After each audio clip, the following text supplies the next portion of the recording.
Hello, everyone. Thank you for joining us for the Transforming Inner Pain mini series. I am your host, Kayla Breesy, and I'm really excited to dive back in and discuss more stories about hope, healing, and transformation. So it's an honor today to have Tania here with us to share her story, really about her awakening that she had back in her 20s, what she experienced, even from down to suicidal thoughts, feeling like she was going insane, and everything that she's learned along the way to really move through that experience and transform her life and the lives of others.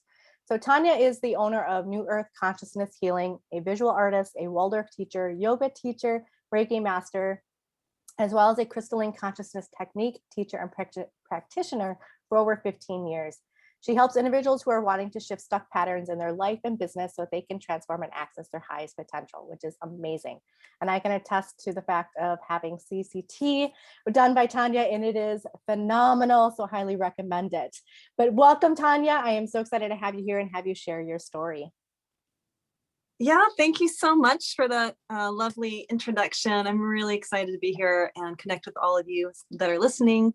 So yeah, thanks, Kayla, for inviting me. You bet. Well, let's go ahead and dive right in. So you were going through your awakening. So tell us a little bit about how that journey started. How did you know that you were going through your awakening process back in your 20s? Right. So I remember back being let's see. Art school is kind of where it started. And I kind of started diving into self-inquiry. I didn't have that phrase, like it wasn't like I was following a meditation teacher or anything. I started just asking questions, and I started to observe the mind and how it works, and how like there was something observing the thoughts, right? Like I could see, oh, the mind is just this cyclical thing. Well, what's beyond that, you know?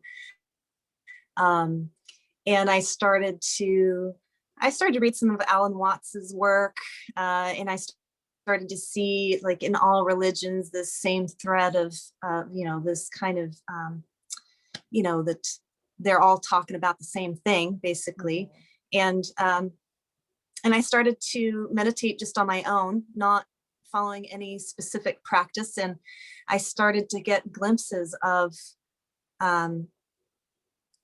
experiencing like no mind, like just peace, right? Like no thoughts. And it was like, whoa, what's this? Like just a different awareness and way of being. And so that's kind of where it started. Yeah. So tell us a little bit about as you're going through and you have the no thoughts awareness as you're going through this awakening. Tell us a little bit about how that feels for you, like in your body, for the others that may be experiencing this, but they don't realize that maybe they're also going through this awakening. Because I can attest to the fact that I went through a period of an awakening, and quite frankly, I didn't even know that I was going through it. I didn't realize what it was. I didn't know about all of this, woo-woo type of stuff, so to speak, back when I was going through it. And so it was really just, for me, it was just kind of like another period of my life, and I was just, moving through it type of thing.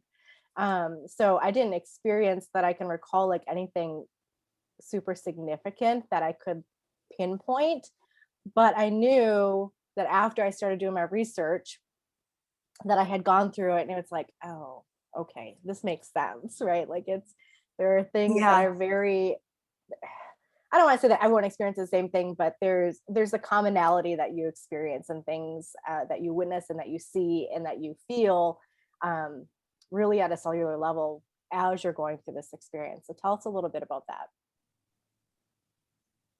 Yeah, so the experience of like no thought and no mind is, no thought, I would say.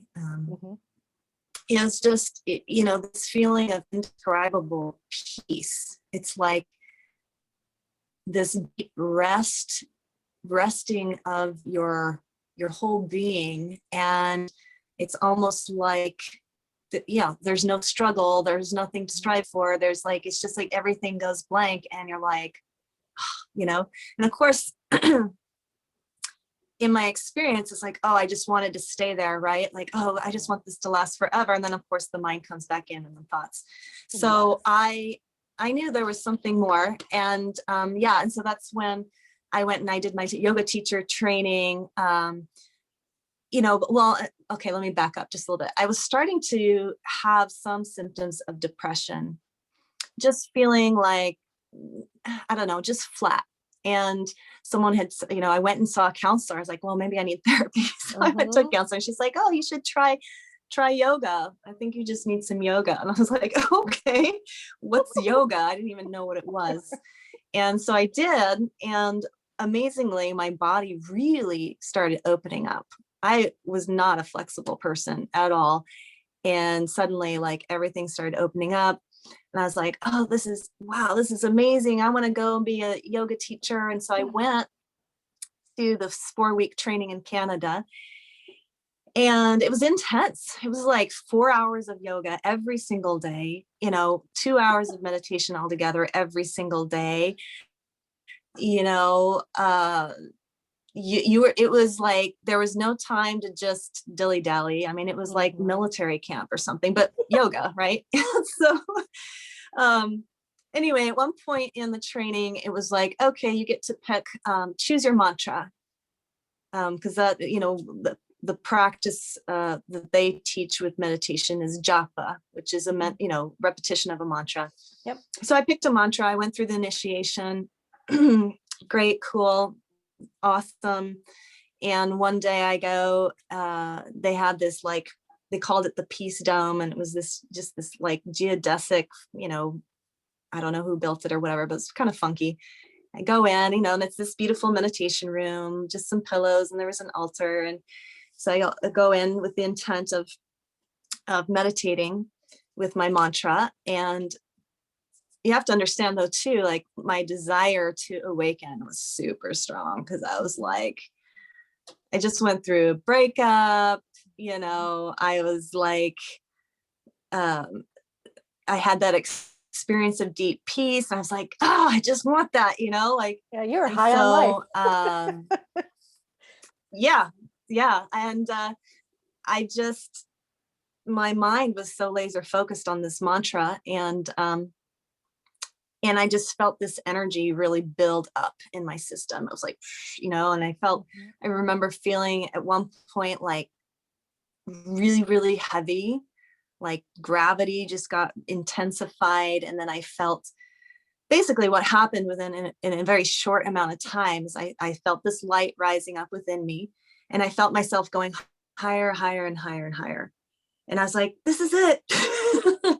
And then I reached a point where there was this tremendous growl, like a lion's roar.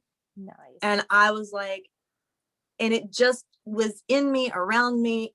Like, I had no awareness of my own body. And I freaked out. I was like, holy shit, what was that? And I shut down, you know, I stopped the meditation immediately. And I was like, what the F, right? And like that, you know, it was so beyond like any logic, anything in our mundane world. It was just like, whoa, like what, you know, that something happened. And so at that point, I just kind of carried on. I was like, okay, I'm just gonna pretend that didn't happen. Just gonna carry on. And I never told anybody about it. And so it was after that. So when you talk about like awakening, like certain things, like things just started happening from that point on. That yeah. So let's talk about those things that were happening. What kind of things did you experience in the aftermath of your awakening?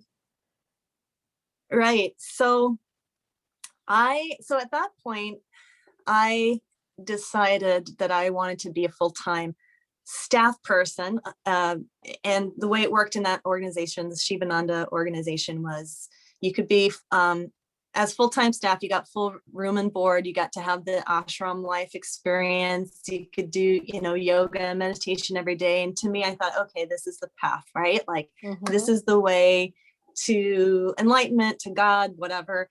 And so I left the training that was in Canada, and I moved into the ashram in San Francisco. And I got there, and probably a week into it, my digestive system was suddenly way different. And I was constipated beyond belief. I was like, which I never had issues before. And I was like, oh, something's really wrong. Like, and I just remember, I remember having this feeling like, oh, I'm screwed, kind of like, but so I kind of ignored it and I just carried on. But what I began to notice was, one, I remember one time being able to read people's minds. Like I could hear their thoughts. So that was one thing. And actually there were times when it was kind of funny because you'd watch the situation, you'd see one person talking and you could see what the other person was thinking of this person. And it was really kind of funny. I remember having that experience. I remember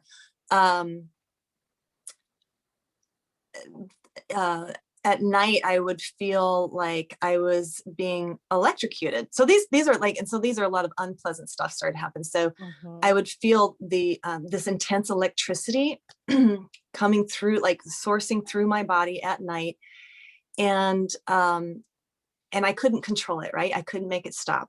It was just happening to me, and then I would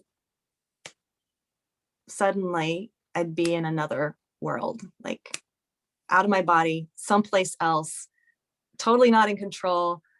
And so it was terrifying in that sense, right? Like super disorienting. And of course, at the time, I didn't know that I had gone through that experience with the lion and the light and all that was a Kundalini awakening. So these things were happening to me. And for whatever reason, I never shared it with anybody. I started to lose a lot of weight. My hair started to fall out. This brown, dry patch of skin showed up at the base of my spine, which, you know, when I go back and I think about it, I'm like, oh, that makes sense. Kundalini awakening, it's at the base of the spine, right? The coiled energy is at the base of the spine. So I had basically completely blew out my nervous system with the Kundalini. And it's, you know, yeah, it's like it just grabs a hold of you and you just get to go for the ride. So and so these things would just happen, and you know, chronic fatigue and just out of control, like not able to, at that point it just got so deep. I was like, okay, this is just happening to me, and I don't know, just didn't know what was going on. And you went through your dark night period for a couple of years, right? Right. Yeah. After that point, did you seek out any teachers or anything like that to help you work through overcoming and working through your dark night passage, your wonderful voyage that you get to go on? Right. Well, it's interesting. So after my Kundalini awakening, I remember being in the ashram and someone telling me, hey, you want to go see Amma? So Amma's this hugging saint. I don't know if you're familiar with her, but she travels the world. She's hugged millions of people. She's considered like the incarnation of Kali. And if you look her up and you read her like autobiography, or not autobiography, her biography, because she hasn't written anything about herself. Other people write about her. Her story is pretty incredible. And at the time I was like, sure, I'll go see her. I don't know. I don't know anything about gurus, right? Sure. And spiritual leaders. I'm like, sure, I'm up for it. So we go, and it's in this another ashram, hundreds of people, and there is this little brown lady like hugging people, right, giving darshan. And so I get in line, and I get my hug. You know, I just wait, and I get my hug. And as I'm approaching her, it's like 2:00 in the morning. Oh, it's like it was just going on all night long. People just one after another. And so I go up and I go to her, I don't know what to expect at all. And so she kind of grabs me and she just starts saying, mama, mama, mama, mama, like that in my ear. And I'm like, okay. And I'm listening. And then like something happened. I just like dropped. It was like, and she was like, okay, done. Next. So I kind of walk away and I'm like, and then I just sit down on the ground and I was just like, whoa, like what just happened, you know? Yeah, no So doubt. she entered into my life, and she became kind of like this guiding post, and she would come to me, and she still does, like in my dreams, to kind of just affirm and, you know, like you're on the path, you're on the path. Other teachers, now the swamis at the ashram, they were totally useless. They were just really into their own thing, and I couldn't get help from the swamis. I mean, they just kind of ignored me. It was, you know, when I look back, I'm like, wow, that was really messed up. Like you're seeing this woman like falling apart, and you're just still working her to the bone, and not like, it was weird. Like when I look back, I'm like, wow, that's crazy. Anyway, that's their karma. Hindsight's always 2020 when we go Yeah. back and we look at stuff and we're like, probably, Right? Like, while it was oh a my great gosh. experience, there was probably not the most, you know, it wasn't all rainbows and unicorns. Exactly. Sometimes these things come into our life, not because, you know, we have these lessons to learn and they make you stronger. But anyway, so yeah, so I had Amma, and then I came across another woman, Krunamai, and so I kept encountering these enlightened people, just kept like crossing my path. There was Krunamai, she was another woman who I went to go see and received her blessing. And then I kind of started getting to, I came across Adyashanti, who I got to meet in person, and had another really profound experience with him through, you know, he kind of had this question and answer type of thing. And I got to ask him a question, and I, you know, also received some kind of transmission at that point. So yeah, but I will say, like, the one person that actually really, so I saw doctors. I mean, I tried to get help from doctors, right? Western medicine, they just wanted me to take an anti-anxiety pill. I went and saw an Ayurvedic doctor, like, here, try these, you know, take these herbs. I even went and saw, like, it was in Berkeley, and the Dalai Lama's, someone was trying to call, the Dalai Lama's touring or something, and we're like, people can come to consult. And I remember going and like, you know, help me, and they're like, here, take these herbs, and nothing helped. Really, nothing helped. I went to acupuncturist. I went to some guy who, like, you know, was this alternative naturopath. He, you know, had session with him. Man, it was just a rough go. But I moved to Tucson. I was still early in the thick of the dark night of the soul, I'll call it. And someone had recommended me a clairvoyant and Reiki master. Her name was Megamise. And so I booked a session with her. And I actually remember driving in the car to go see her for the first time. And the Kundalini energy, for whatever reason that day, was super activated. It was like coming out the top of my head. Like it was like hitting the inside of my skull, and it was like painful. It was so painful. Like I'm like driving the car, like hunched over, like, oh God, you know, like just get me there. And I was like, oh, what the heck's going on? And so I go, she lays me on the table. The minute she puts her hands on me, it was like, I could finally get like a deep breath in, and the energy, it just calmed me down. And that was kind of the doorway for me to get through this dark night, was working with her and receiving Reiki to just balance me back out. Because basically what had happened, this Kundalini was so intense that it just yeah, turned me upside down, Yeah. Well, all your and chakras were just kind of all out of whack. I mean, you had so much going. I mean, they were probably just spinning in every which direction and whatnot and whatnot, that it was just having that balance. And, for those that are listening and tuning in that don't understand the concept of Reiki, that'll have to be a conversation for another day. But I encourage you to go in and do a little bit of research on it. But in yeah, simplest terms, when you have a Reiki session, you're clearing out the energy within your body and balances everything out. And it can help balance you in the most simplest terms, emotionally, mentally, spiritually, and physically. And everyone's experience with Reiki is a little bit different. I too am a Reiki master, so I'm able to give it and I love to receive it as well, because it's a different experience for me on both ends.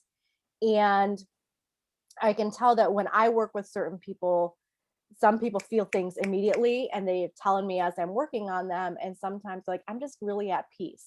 And so it's a very different experience for everybody. But I can tell you that when you have that energy clearing, oh my gosh, you're high on life. I mean, that's basically yeah, what it it's is. You are powerful. so at peace. Everything just everything feels so aligned. And it really is. It's a beautiful method. It's a powerful method. Some people think it's just all a placebo effect, but that is not correct. It's not true. Yeah, that is not true. In fact, there's actually, you know what? I'm going to find the article and I'm going to link it in with this video that actually talks about hospitals that are utilizing Reiki energy and energy healing, that have proven methods that show that it's not just a placebo effect, that it really does actually do what it says it does. And they can actually track that. It's a really interesting article, but I digress. Get back on topic here. So I know that you went through, so you saw someone very particular, an eccentric Christian devotee who helped you. And I really want to dive into that, because I know for myself, I receive mixed signals a lot of times, because people are like, how can you be a Christian and how can you be into the spiritual woo-woo stuff, and you're playing with the devil and you're going against your religious beliefs. And there's this constant one at the other. And it's like, no, I'm a bridge between the two. Believe it or not, when you dive in and you start really looking at both spectrums of Christianity and spirituality, there really is commonality there. And that's where it's that gray area that I find that a lot of Christians, not all, but a lot, don't want to dabble into that. They're too afraid to dismantle their own beliefs. So for you going to see an eccentric Christian that essentially believes in both elements, like I do, right? Believes in Christianity, believes in the spiritualism, the mysticism type of stuff, and all of the woo-woo, so to speak. How did that help you on your journey? Right. So so like in all religions, there's the mystical path, and then there's the more like dogmatic, like for the everyday person, right? And so there is a mystical path in Christianity, and it's very much woo-woo. Sorry, it really is. It is.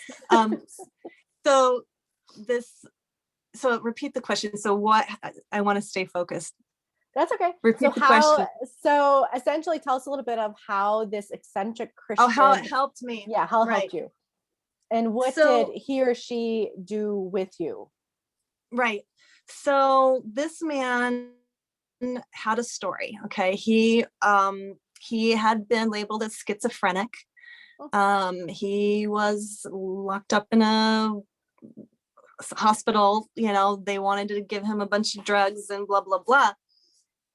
And basically, his long story short, he would just repeat the name of Jesus, right? And what happened is, just by doing that and like swimming and using Jesus as his mantra, he healed himself of schizophrenia.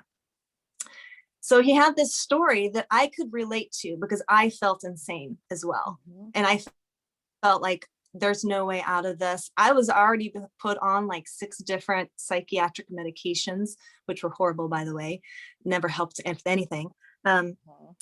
And I had made a promise I remember, because I had already, I went to so many people. I was like looking for help, looking for help, looking for help.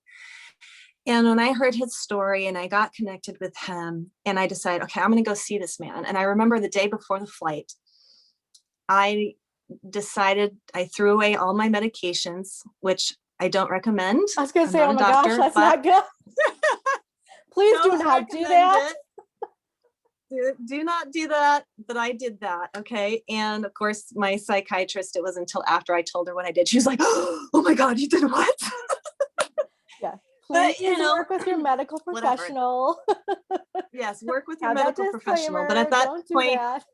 yeah, at that point, I was like, yeah, medical disclaimer, big time. But that day, so I did that. And then I went on a walk and I just had a conversation directly with God. Very simply, I just said, okay, God, Peter is the last person I'm going to seek help from. If I'm going to be crazy for the rest of my life and just be a crazy homeless woman, because that's what it felt like. I felt like I couldn't really function in society. I mean, I was maintaining a job, but I was like, oh my God, like if this is my mental state for the rest of my life, whatever. So I had just said, I'm yours. Like, I'm going to seek help from this last person. And if it doesn't work, I surrender completely. I am just going to stop trying to change my situation here. Sure. So when I went to go, I flew to Albuquerque. I drove from there up to Pagosa Springs. I got to the house. It was nighttime, and he walked out. He just embraced me and held me for like the longest time. And it was like the first time in a couple of years where I felt so fully embraced, like he didn't know who I was really. I mean, he knew a little bit about me, but it was just this feeling of such unconditional love. Brought me in. That night, I go to sleep in there. They called it the upper room. So they have this kind of like little retreat for people to go. And it's just like, there's no preaching. There's no like Bible study. There's not like, you just go, sit in the upper room. There's books you can read and you just connect with Christ. And so I slept that night and I had this dream. And it was Peter and his wife, and they were like, here, drink from the water of life. And I remember drinking the water of life in my dream. And then I just sweat. Like I just sweat through my nightgown, through the sheets. I was like, whoa, got up the next morning. And the day just like, Peter's this person who just lets spirit lead him. Like you just never know what's going to happen with Peter, like what he's going to be up to. So sitting down in the living room, these two people show up, visitors. There were two men. They come in. Peter gets up on like the coffee, like he's just talking and whatever. And he has this sword and he's in his his robe, and he stands up on the table and he's like, I declare you Lady Liberty, you're free. And I was just like looking at him, and he was just, just being silly and but with conviction. And I just remember laughing. Like it was the first time I had laughed in 2 years. Oh my gosh. I just started laughing, Yeah. And then at some point, like things started happening. And then these two men and Peter, they're like, we're going to pray over you. So they start speaking in tongues. I'm like, whoa, dude, what is this? Like, it just felt like, I'm like, come on, really? I don't know. And they said, okay, now just start talking, just start speaking, let the spirit, and I'm like, okay. And so I'm like I'm sitting on the floor and I just start pretending in my mind. I'm pretending like, okay, I can pretend to babble and make nonsense words. And so I start doing that. And the minute I started doing it though, like literally I could feel like pain just like pouring out of my body, just like releasing and letting go. And so then that was over. And I just kind of sat there like, okay, what's going on? Like, what's happening? And I remember that night having a talk with Peter. I was like, Peter, like, I really don't understand what has happened here. And he's like, what am I supposed to do? And he says, well, it's not about me. He's like, it's not about me. It's about you and Jesus. And I was like, okay. But I wanted something more solid than that. I wanted a more solid, like, Really? That's it? So I go home, I get home, and that night I get back to Tucson, go to sleep, another powerful dream. I feel my soul actually return to my body.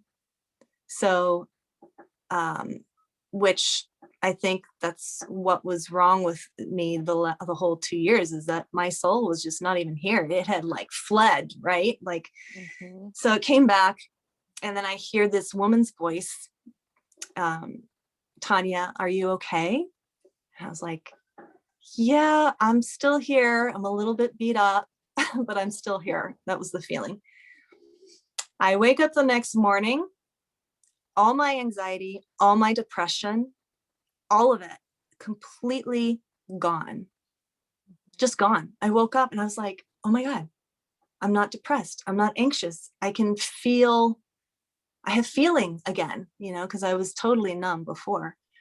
And that's when everything changed. It was literally this miracle. And how it helped me, I guess, in the long term, or the big lesson of it was, which I didn't have before. And part of the reason why I had gone through the dark night and why the Kundalini awakening was so rough on me, because people will have Kundalini awakenings and they experience it as bliss. People have blissful awakenings too. It's not all bad. Yeah, that is but true. For me, but for me, the reason why it was so bad is that, you know, I had spent my whole I had such a dysfunctional childhood. I had stuffed so many emotions to protect myself that there was literally no more I could not stuff anymore. And so the Kundalini was just like bringing up all the trauma, you know, like it was trying to clear me of it. And I had spent my whole childhood thinking, oh, I got to be the best at everything. Like, for me to be loved, I've got to be a good student. For me to be loved, I've got to be a really good artist. For me to be loved, I've got to like not say no to anybody and please everyone. Like, you know, that was, and it was very much, you know, I just didn't know any other way to receive love and attention, but to perform, you know? And so what helped me with this experience and connecting with Christ was, oh, I don't have to do anything to earn God's grace or to receive a miracle, or, you know, that you're loved, you're completely loved. And that was huge. That was really the biggest lesson. It's just, I was like, what? You mean I don't have to do anything? Like, I don't have to be successful. I don't have to, whatever, you know? Yeah. And I think that's a really powerful lesson, to be able to share, and that you've experienced, and having that realization, because unfortunately, so many of us seek the outside validation, seek the outside love. And, ultimately it does create these traumatic events for us, whether it stems as a child or even into our adult life. And it creates these beliefs in us that really are not ours, but they're stemming from others instilling those beliefs in us. And when we learn to realize and accept that they're really not our beliefs, and that we can release them, and we know that we have his loving grace, that he, no matter how badly we mess up, we're always going to be loved. Right. Exactly. Unconditionally. Yeah. And it's when you finally like dismantle that, and you have that realization, it really is a beautiful experience. And, coming from my perspective of, being a Christian and tapping into the spirituality, is, for me, I firmly believe that there's more to your beliefs than what is only being told in your church, what's only being told in the Bible, right? Yeah. And that you have a very direct connection to your source, and that relationship is very deeply personal, and it's unique to you, and it's not going to be the same for you or anyone else. It's your personal experience and the love that you two share. And that is probably the most beautiful thing. And one of the things that I personally had to really just embrace and accept and understand, that I didn't have to put myself in this box that I was only a Christian over here.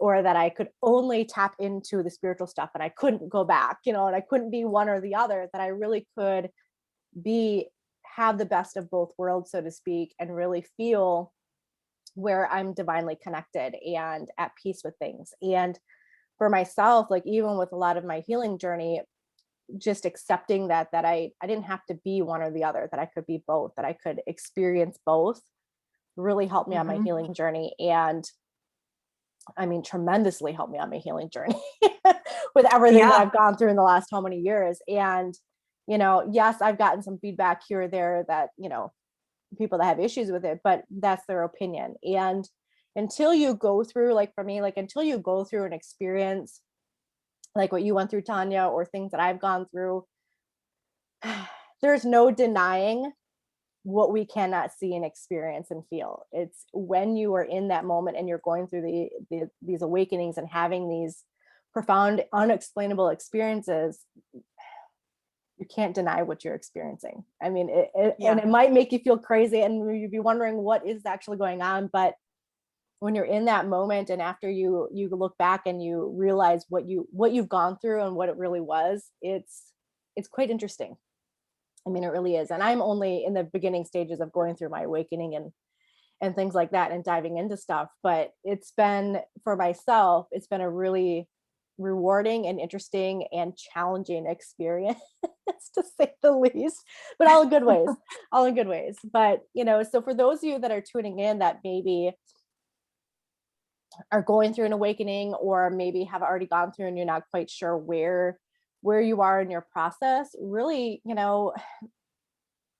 I always recommend find a mentor, find someone that you can talk to, do your research.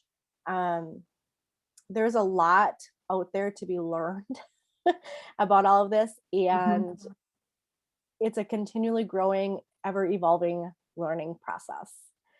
You're never going to know it all. You're always at the beginning. You're always at the beginning. And when you even tap for into me, one after thing, 20 years, you're like, you're always learning, always. And that's, you never arrive. There's no arrival point. But I would say for sure, like people going through an awakening and having, realizations and things like this and discovering like, oh yeah, energy actually is a thing and you can work with it. And there are things that happen when I pray or, whatever,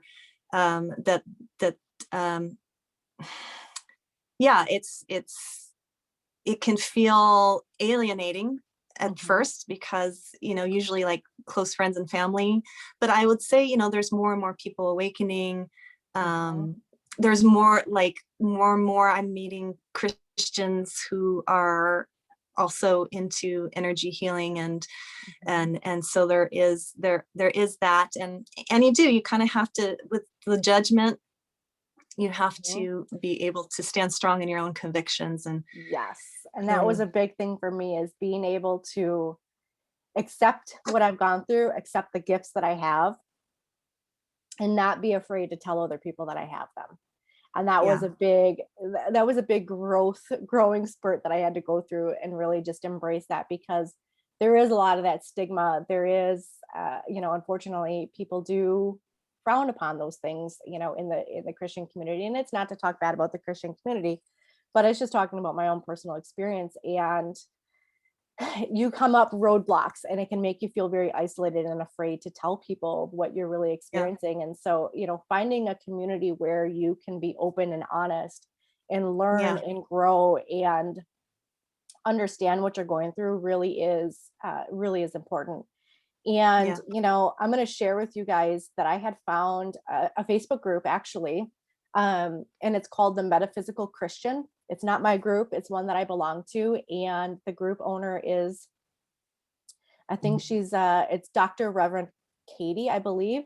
And she does amazing. She talks about Christianity. She talks about biblical scripture. She brings in the spiritual elements. She's a Reiki master as well, and all kinds of stuff. And she really helps bridge that gap between both worlds and help a lot of Christians really understand that a lot of the spirituality and a lot of things that we experience it's not bad. It's not the devil's work. It is, you can have these beautiful gifts that God gave you. And, you know, he wants you to use them. I mean, that's the big thing. And we all have these unique gifts, whether it be whatever it's going to be, but we all have unique gifts that we were given. And, you know, they say he broke the mold when he created us. And that's true. We're all unique in our own way. And so just embrace it, you know, embrace what journey you're on and embrace what you have. But I think that really is a good place to kind of wrap things up for us. We've had a really great conversation about the awakening, talking about what you've gone through, talking about Christianity and spirituality and blending the two and all of that jazz. So to kind of close things out, what would you like to say to those that are going through a similar experience? What advice would you like to give them? Yeah, so my advice would be to, one, be discerning about who you share your experiences with, because you know, it's like, you know, I think of Harry Potter and the Muggles. Like, you don't want to go tell the Muggles what you're going through, because one, they're not going to understand it. Two, they're going to label you as crazy and probably make your life miserable, right? Yes. So really be discerning about who you share your experiences with. Because yeah, I mean, depending on how intense they are, like for me, I probably could have been put in a straitjacket and hauled off, you know? So just be discerning and really just trust and surrender to the process. Don't try to make it stop. That's what I tried to do. I tried to make it go away. I tried to make it stop. And all I did was dig myself deeper into the hole, you know? So had I been, well, yeah, and find a mentor that you can trust, because I feel like had I had a mentor, had I told somebody what happened in that meditation, it would have been different. It would have been different. But I think more because Kundalini awakenings are becoming more and more common, and there is actually, I'll mention too, if you are going through specifically a Kundalini awakening, there are support groups on Facebook. Just Google Kundalini awakening and you'll find like a Kundalini awakening support group. And there, you know, there you can ask questions like, hey, I'm going through this. What does it mean? And there's people that can then support you, because,